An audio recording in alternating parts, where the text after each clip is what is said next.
오늘 아침에 주신 하나님의 말씀은 신약성경 갈라디아서 5장 2절로 12절 말씀입니다. 신약성경 갈라디아서 5장 2절로 12절입니다. 함께 한 목소리 합독해서 읽겠습니다. 보라, 나 바울은 너에게 말하노니 너희가 만일 할례를 받으면 그리스도께서 너희에게 아무 유익이 없으리라. 내가 할례를 받는 각 사람에게 다시 증언하노니 그는 율법 전체를 행할 의무를 가진 자라.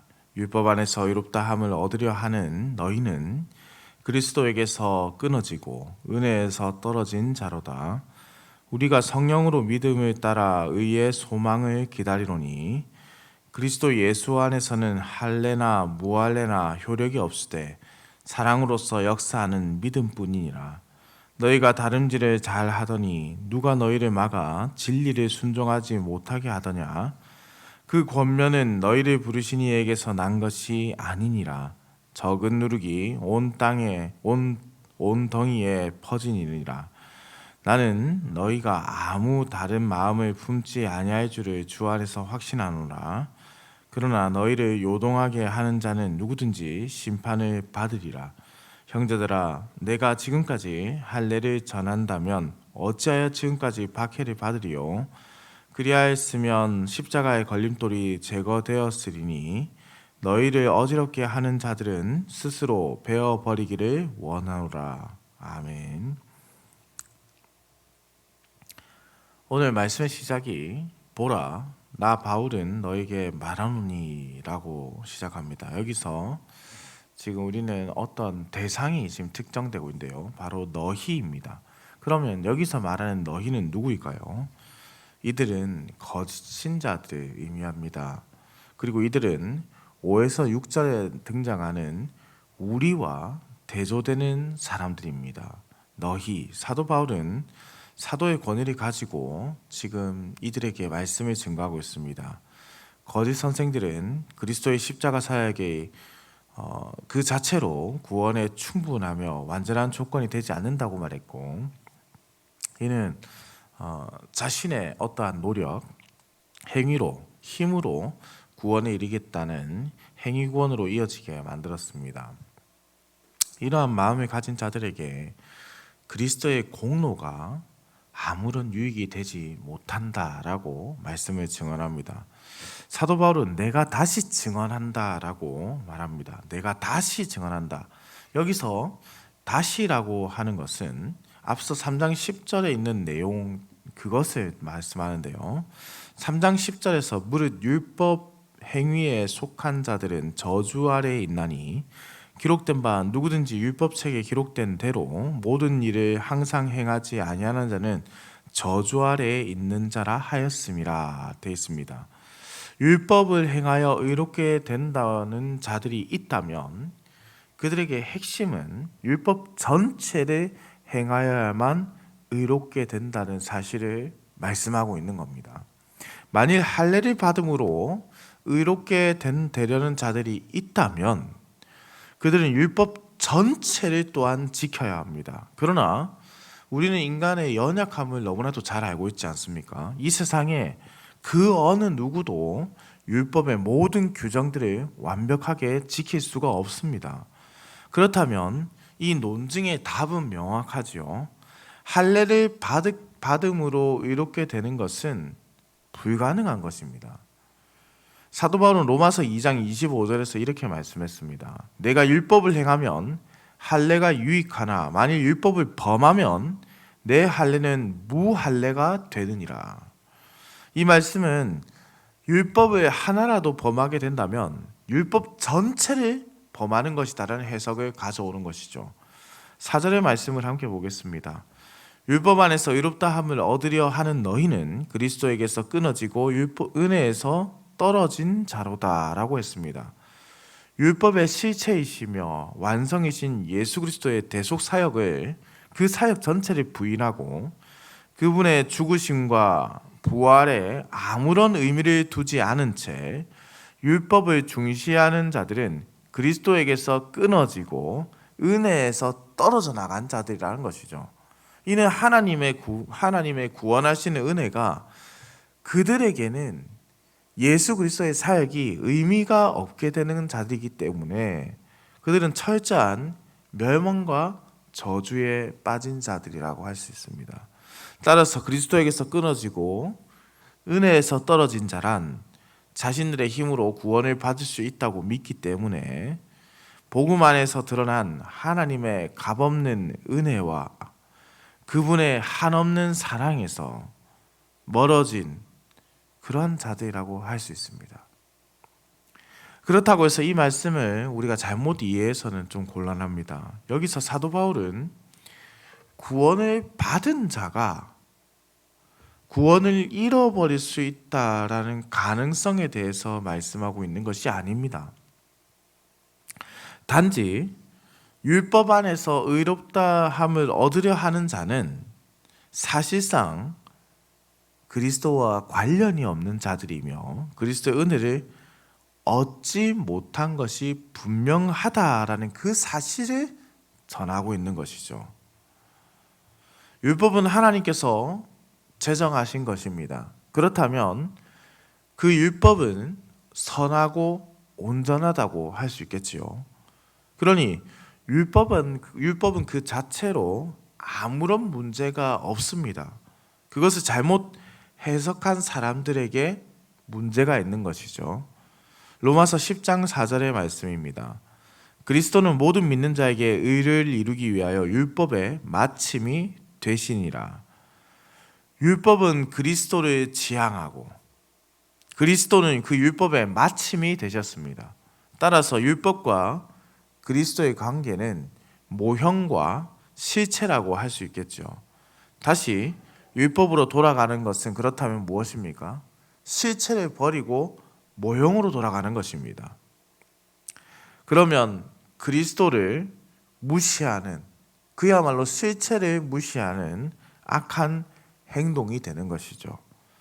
이것이 악하다라고 하는 것은 율법을 행함으로 말미암아 의로워진다라고 믿는 사람들은, 그것을 믿는 것은 그리스도께서 우리를 위하여 이루신 구속 사역을 부정하는 것이기 때문에, 그리스도의 사역 전체를 부정하는 것이기 때문에 악하다라고 할 수 있는 것입니다. 5에서 6절은 앞서 언급한 대로 너희에서 이제 우리라고 대상이 바뀝니다. 여기서 말씀하는 우리란 그리스도의 공로를 믿고 그분을 구주로 받아들여서 의롭게 된 무리들, 그들이 우리라고 표현되고 있습니다. 물론 사도 바울을 포함한 자들이죠. 이들은 그 믿음의 근원을 지금 어디에 두고 있냐면 성령이라 고백하는 자들입니다. 믿음은 결국 성령이 주입해 주신다라는 것이죠. 곧 믿음이라는 것도 무엇입니까? 하나님이 주시는 것. 그러니 이것은 그 자체로 선물이다라는 것이죠. 선물이다. 하나님, 성령님께서 믿음을 주실 뿐만 아니라 이 믿음을 자라게 하시고 강화하십니다. 신자들은 성령을 받아서 믿음으로 예수를 나의 구주라 고백하여 의롭게 되고, 성령으로 말미암아 그 믿음이 점차적으로 강하게 되는 성화를 이루고 점점 더 하나님의 사람으로 되어간다. 이것이 지금 성경이 말씀하는 진리라는 것이죠. 그럼에도 신자의 의로움이라는 것은 이 세상에 살면서 완전해지는 것은 결코 아닙니다. 그래서 5절에 보시면은 의의 소망을 기다린다라는 표현을 사용하고 있죠. 믿음으로 의의 소망을 바라보는 것. 그래서 성화에서 영화를 바라보는 것이죠. 따라서 율법주의자들의 관점과는 차이가 있습니다. 율법주의자들은 이 땅에서 행위로, 율법을 행함으로 의로워질 수 있다라고 믿었겠지만은, 사도 바울은 예수 그리스도께서 재림하시 그날에 완성된다, 영화롭게 된다라고 전하고 있는 것이죠. 그래서 사도 바울은 그리스도 예수 안에서는 할례나 무할례나 효력이 없다라고 선포하는 것입니다. 그렇다면 우리가 그리스도 예수 안에 있다는 그 말은 또한 무슨 말일까요? 황원하 목사님은 이 본문을 주애하면서 이렇게 말했습니다. 이에 대한 답변으로 사랑으로서 역사하는 믿음뿐이니라 라고 본문은 증언합니다. 이 부분을 우리가 좀 직역해서 본다면 사랑을 통하여 역사하는 믿음입니다. 이는 사랑의 삶을 통하여 믿음이 드러난다는 뜻인데, 믿음이란 가만히 있으면서 아무것도 하지 않는 것이 아니라 오히려 믿음이란 열심히 그리고 뜨겁게 사랑하는 것입니다. 적극적이고 능동적으로 하나님을 사랑하고 이웃을 사랑하는 것이 참된 믿음이라고 하겠습니다. 그러면 무엇입니까? 우리가 예수 안에 있는 것이 가장 필요하고 적극적이고 능동적으로 예수로 말미암아 성부를 하나님이라고 나의 아버지라고 고백하고 성령을 의지하고 하나님을 성부, 성자, 성령 삼위 하나님을 사랑하고 뿐만 아니라 나의 주변에 있는 모든 이웃을 사랑하는 그것이 필요한 것이다. 결코 율법의 행위가 의롭다함을 이룬다는 그런 개념들을 받아들일 수 없다라는 것이에요. 그래서 사도 바울은 이후에 갈라디아 교회 교인들의 신앙생활을 어떻게 비유하냐면 다름질에 비교합니다. 다름질에 비유하는데요. 바울이 다름질 비유로 말하고자 하는 것은 신자들은 어떻습니까? 결코 도중에 멈추지 말고 계속해서 나아가야 한다는 것, 오직 앞만 보고 나아가야 한다는 것을 말씀하고 있습니다. 갈라디아 교회 교인들은 지금까지 너무나 잘 해왔습니다. 그러나 거짓 선생들이 신자들을 진리로 순종하지 못하게 하였습니다. 그들의 가르침은 하나님께로부터 나온 것이 아니지요. 그렇다면 하나님 안에서 우리는 거짓 선생들의 가르침을 과감하게 내치고 버릴 수 있는 신앙적 결단이 필요한 것입니다. 여기에서 사도 바울은 너희를 부르시니라는 표현을 사용합니다. 너희를 부르시니.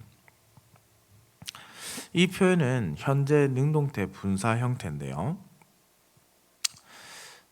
하나님께서 과거가 아니라 지금 그들을 불러내고 계신다라는 거예요. 현재 능동태 분사입니다. 그러니 과거에 한 번 불러낸 일로 끝난 것이 아니라 지금 너희를 불러내고 계신다. 하나님께서는 과거 죄의 종이 되었던 자들을 불러냈을 뿐만 아니라 지금도 계속해서 그들을 불러내고 계십니다라는 것입니다. 우리의 노력이 아니라 하나님의 주권적인 선택과 은혜의 결과, 그 은혜가 지속적으로 지금 임하고 있어 그들을 불러주신다. 그렇게 우리는 하나님의 은혜 안에서 진리를 추구해 나가게 되는 것이고, 여기서 이 불러주신다, 주께서 부르셨다, 불러내셨다라는 것이 바로 이제 에클레시아, 하나님의 부르심을 입은 자들의 모임이라는 교회의 어근이 되는 것입니다. 누룩은 빠르게 퍼져나갑니다. 적다고 할지라도 금방 그것이 퍼져나가게 되는 것이죠. 그러나 사도 바울은 확신에 찬 어조로 말씀을 전합니다. 10절의 말씀입니다. 나는 너희가 아무 다른 마음을 품지 아니할 줄을 주 안에서 확신하노라. 그러나 너희를 요동하게 하는 자는 누구든지 심판을 받으리라. 하나님께서 여전히 그들 가운데 계시면서 그들이 진리 외에 다른 아무것도 품지 않도록 지킬 것입니다. 다만 거짓 선생들은 이 심판을 결코 피하지 못한다라고 말씀을 전합니다. 사도 바울은 어떻습니까? 지금껏 단 한 번도 할례를 전하지 않았습니다. 만일 할례를 전했다면 그가 지금까지 박해를 받을 필요가 없었을 것이다 라고 말씀하죠. 동시에 십자가의 걸림돌에 대해서 증언하는데 그는 고린도전서 1장 23절에 이미 이렇게 우리에게 알려주고 있습니다. 우리는 십자가에 못 박힌 그리스도의 전하니 유대인에게는 거리끼는 것이요 이방인에게는 미련한 것이로되. 그리스도의 십자가에 관한 복음은 인간이 죄인이면서 반역자이면서 하나님의 진노와 정죄 아래에 존재하는 자들이며 인간은 결코 자신을 스스로 구원할 수 없는 자들임을 성경은 증언합니다. 이는 오직 십자가에 달리신 예수 그리스도로 말미암아 인간을 구원할 수 있다는 그 결론으로 이어지게 되는 것이죠. 이에 율법주의자들은 그 십자가의 걸림돌을 매우 싫어하게 되었습니다. 그들은 자신들의 종교적인 신념을 지키기 위해서 그리스도의 십자가를 거리끼는 것이다 라고 말한 것입니다. 사도 바울은 마지막으로 대단히 강경하게 그래서 외치는 겁니다. 이런 율법주의자들에게 스스로 베어버리기를 원한다.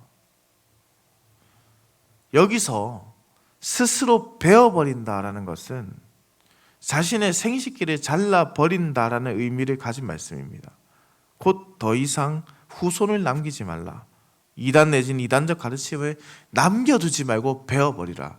할례를 통하여 육체의 피를 살을 벗게 되는 것이 아니라 이러한 잘못된 가르침을 완전히 벗겨내버리라. 잘라버리라는 것입니다.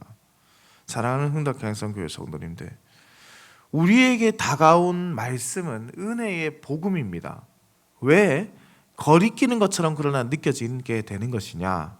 그것은 이 복음이 나의 노력이 지금 들어가지 않기 때문입니다. 나의 노력이 없기 때문에 확신과 가치가 없는 것으로 느껴지게 되는 겁니다. 그러나 나의 노력이라는 것이 조금도 들어가지 않기 때문에 더욱 가치 있고 확신에 가득 찰 수 있는 것이 바로 이 진리의 복음입니다. 세상의 원리는 등가 교환이죠. 어떤 것을 얻기 위해서는 그만큼의 가치를 주어야 합니다. 그러나 우리는 은혜의 복음을 받았습니다. 이미 우리 죄에 대한 가치를 주께서 예수의 피값으로 받으셨죠. 우리의 구원은 가치를 매길 수 없는 큰 것입니다. 우리가 무언가를 해야 한다가 아니라 하나님의 은혜를 고백하는, 그야말로 영광을 찬양하는 자세로 나아가는 속령의 모습이 우리에게 필요한 것이죠. 우리가 함께 이 은혜를 찬양하고 고백하고 받아들이기를 소망합니다.